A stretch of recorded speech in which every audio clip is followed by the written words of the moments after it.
శ్రీమాత్రే నమ శ్రీ గురుభ్యో నమ. తదుపరి వృషభ రాశి 2025 సంవత్సరం ఏప్రిల్ మాస ఫలితాలు ఏంటో తెలుసుకుందాం. ఏప్రిల్లో మేషరాశి వారికి ఎలా ఉంది అంటే, మేషరాశి వారికి విపరీతమైనటువంటి కోపోద్రిక్తంతో కూడినటువంటి కాలం అని చెప్పొచ్చు. ఉదాహరణకు వీరికి అబద్ధం చెప్పినా, ఏదైనా సరే కప్పిపుచ్చాలని చూసినా అంతగా నచ్చదు. కాబట్టి ఈ యొక్క వృషభ రాశి వారికి సంబంధించి ప్రత్యేకంగా ట్రాన్స్పరెన్సీని కోరుకుంటూ ఉంటారు. కాబట్టి ఎట్టి పరిస్థితుల్లో విద్యార్థులు కానీ, గృహిణులు కానీ సానుకూలంగా ఉన్నప్పటికీ మీ ఉద్యోగస్తులు ఎవరైతే ఉంటారో హఠాత్తుగా ఉన్నట్టుండి ఉద్యోగంలో నుంచి వెళ్ళమని కానీ, డిపార్ట్మెంట్ చేంజ్ అవ్వమని కానీ చెప్పే అవకాశం ఉంది. దానికి కోపం తెచ్చుకోకుండా సానుకూలంగా ఆలోచించండి. వ్యాపార స్థలంలో వచ్చినటువంటి వ్యక్తి ఎవరైనా ఒకళ్ళు మిమ్మల్ని ఉద్దేశపూర్వకంగానే ఏమైనా మాట్లాడడం కానీ, ఇబ్బంది పెట్టడం కానీ జరిగే అవకాశం ఉంది. జాగ్రత్తగా ఉండండి.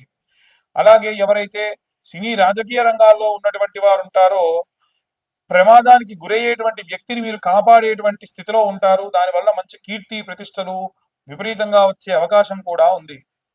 విదేశాలకు వెళ్ళేటువంటి విద్యార్థులు ఎవరైతే ఉన్నారో మీ యొక్క విద్యకు సంబంధించినంత వరకు మాత్రమే ఆలోచించి మీరు వెళ్ళడం మంచిది. అది వినా ఇంకేమైనా ఎక్కువగా ఆలోచించడం మీకు అంత శ్రేయస్కరం కాదు. వివాహం కోసం ఎదురు చూస్తున్న వారికి ఈ కాలము శ్రేయస్కరమైనటువంటి కాలమే అయినప్పటికీ మొదటి ప్రథమార్థంలో ఉన్నటువంటి సమయమే అనుకూలంగా ఉంది. ద్వితీయార్థం అంత సానుకూలంగా లేదు. అలాగే ఎవరైతే చేతి వృత్తులు, కుల వృత్తులు చేసేటువంటి వారు కానీ, రైతులు కానీ ఉన్నారో వీలైనంత వరకు కూడా వీరు తాపత్రయపడుతూ చేసేటువంటి పనులలో కాస్త జాగ్రత్త వహించడం మంచిది. అన్ని వర్గాల వారికి సంబంధించి ఎలాంటి రెమెడీస్ తీసుకోవాలి, ఎలాంటి మంత్రపఠనం చేయాలనే విషయాన్ని ఇప్పుడు మనం తెలుసుకుందాం.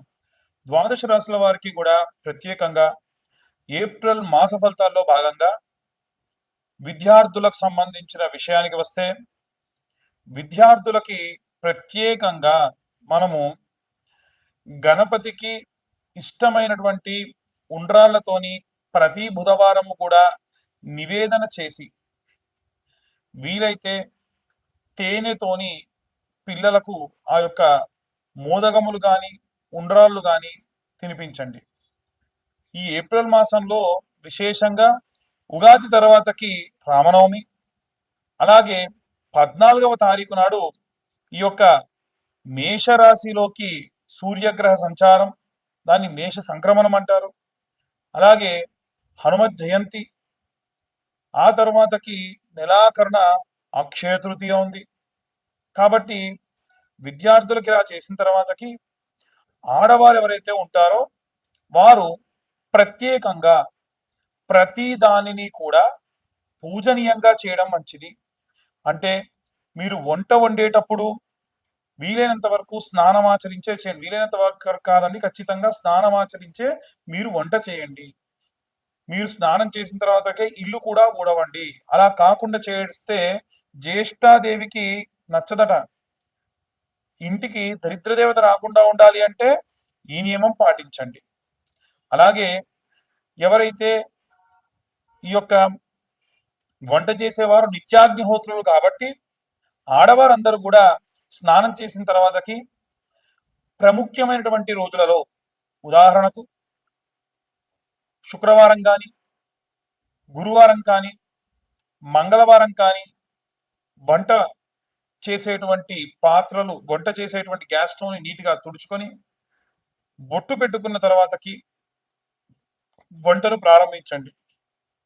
ఇంట్లో వండినటువంటి మొట్టమొదటి నైవేద్యాన్ని దేవుడికి నివేదన చేసి తర్వాతకి ఇంట్లో ఉన్న వారందరికీ పెట్టండి. వీలైతే పూర్తిగా వండినటువంటి అన్నం గిన్నెను తీసుకెళ్లి దేవుడి దగ్గర పెట్టి కాస్తంత నెయ్యి వేసి, చిటికెడు ఉప్పు వేసి దేవుడికి నివేదన చేసిన తర్వాతకే ఇంటిల్లిపాది తీసుకోండి. ఉద్యోగస్తులు ఎవరైతే ఉన్నారో వారు వీలైనంత వరకు కూడా ఉన్న 4 గురువారాలు కూడా బుధవారం రోజు రాత్రిపూట 110 శనగలు నానబెట్టి సూర్యోదయం కంటే ముందే గురువారం నాడు నిద్రలేచి సూది దారంతో ఆ 110 శనగల్ని కూడా దండలాగుచ్చుకొని నవగ్రహాల్లో కూడా ఉన్నటువంటి బృహస్పతి గ్రహం మెడలో ఈ యొక్క శనగల దండ వేయండి. ఇలా చేయడం వల్ల ఉద్యోగంలో ఏవైనా ఇబ్బందులున్నా, ఏవైనా ప్రాబ్లమ్స్ ఉన్నా అన్నీ సాల్వ్ అయ్యి చాలా ఆనందంగా ఉంటారు.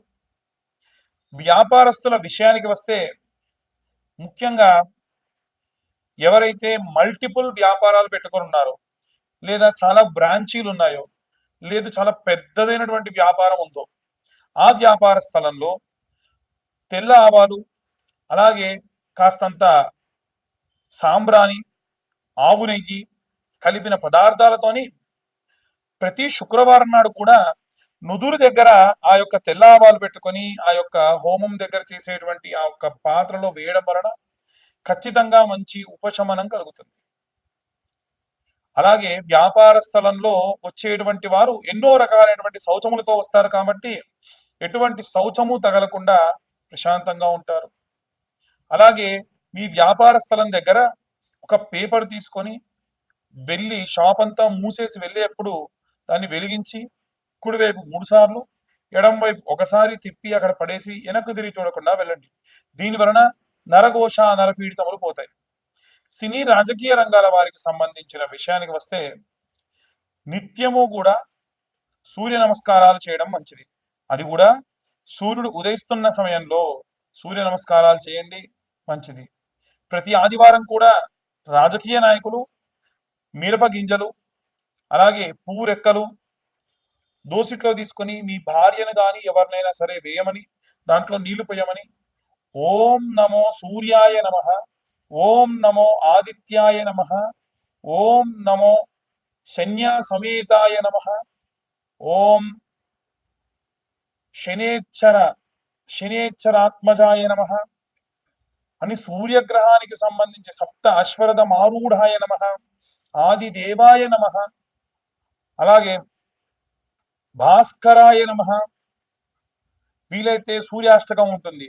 ఆదిదేవ నమస్తుభ్యం ప్రసీదం మమ భాస్కర, దివాకర నమస్తుభ్యం ప్రభాకర నమోస్తుతే అని అర్ఘ్యంగా విడిచిపెట్టండి.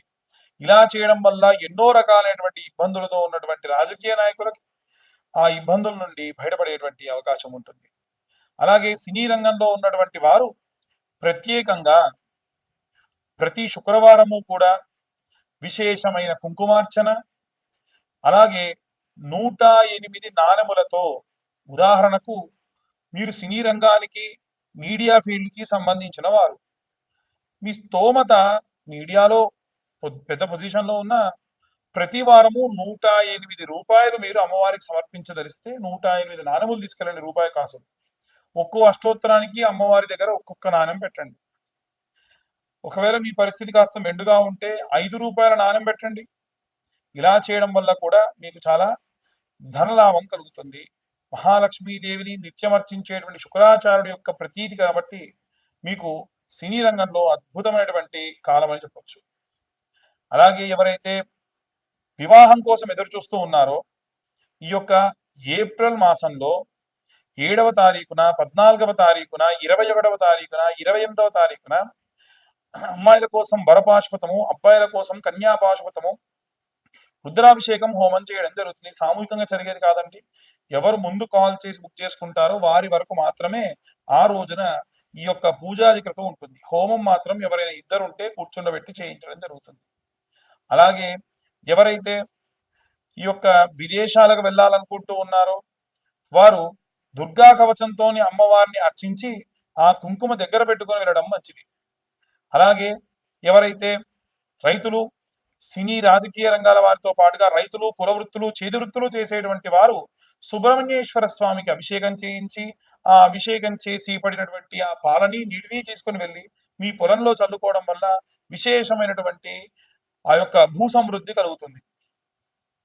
అలాగే పిల్లల దగ్గర లేకుండా వృద్ధాప్యంలో ఉన్నటువంటి వారికి 5 సోమవారాల పాటు కొబ్బరి బొండా కొట్టి ఆ నీళ్ళు అలాగే తీసుకొని వెళ్ళి శివుడి పైన మీ చేతితోని అభిషేకం చేయడం వలన శారీరకమైనటువంటి బాధలు, రుగ్మతల నుండి దూరం అవుతారు. ఇక అందరూ కూడా విశేషంగా సంపెంగ నూనెతో గాని, విప్ప నూనెతో గాని, అలాగే ఆముదంతో గాని, నువ్వుల నూనెతో గాని, ఆవు నెయ్యితో గాని, కొబ్బరి నూనెతో గాని, గానుగ నూనెతో గాని, సన్ఫ్లవర్ ఆయిల్తో గాని ఇవన్నీ కలిపిన వాటితోనైనా సరే దీపారాధన చేయడం మంచిది. నిత్యం ఉదయం ప్రాతకాలంలో, అలాగే ఈ సాయం సమయంలో కూడా ఈ యొక్క దీపారాధన చేయడం వల్ల విశేషమైనటువంటి ఇంటికి ఉన్నటువంటి పీడితములు పోతాయి. ఈ యొక్క రెమెడీస్ అందరూ పాటించి ఎంతో సుభిక్షంగా ఉండాలని కోరుకుంటున్నాను. ఎవరైనా జాతకం కోసం కావాలి అంటే కింద ఉన్న నెంబర్కి మీ యొక్క డీటెయిల్స్, పేరు, డేట్ ఆఫ్ బర్త్, టైం పంపించండి. 2025 సంవత్సరంలో కేవలం 2025 రూపాయలు మాత్రమే ఛార్జ్ చేయడం జరుగుతుంది. సర్వే జన సుఖినో భవంతు. స్వస్తి.